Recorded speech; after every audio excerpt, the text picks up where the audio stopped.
Hi, and welcome to the inaugural video of Medieval Obsession. Today I guess we're starting off with a lie, because the channel is called Medieval Obsession, yet I want to talk about Anne Boleyn. Strictly speaking, Anne Boleyn's not medieval. She is early modern. But I suppose we're going to use the American medieval, since our history doesn't quite stretch back that far, so to us, it's quite medieval.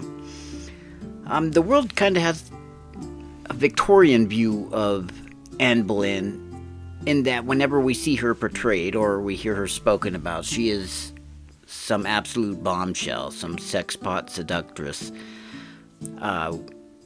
whose good looks caused the king's eye to stray, and she seduced him.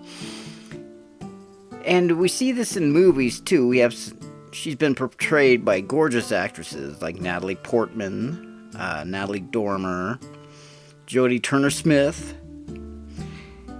and she's always so pretty. But when we look at history, we find that might not actually be true.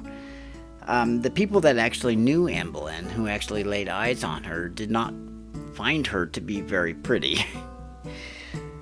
There's the imperial ambassador from Charles V from the Holy Roman Empire, Eustace Chapuis, said that she was, quote, not one of the handsomest women in the world, and also referred to her as the concubine.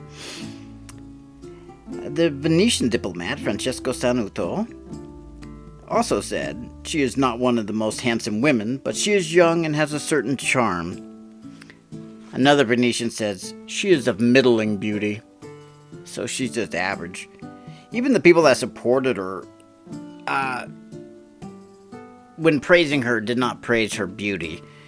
Let's see, Bishop John Barlow called her perfect, both in mind and body. But, she leads with the mind.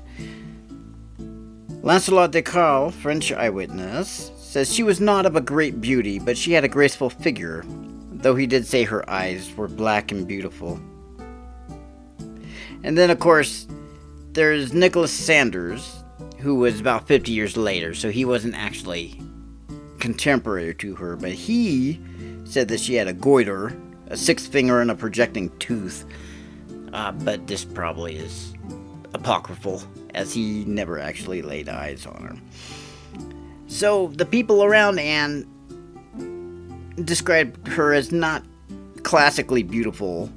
Her face wasn't exactly attractive, but she was elegant and graceful, with very striking eyes.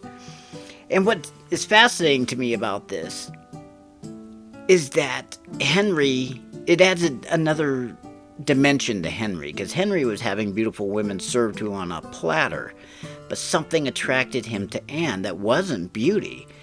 Henry was attracted to her mind. She had, of course, the polish of the French court, but she was also sharp as a tack, and she was very musically adept and very witty.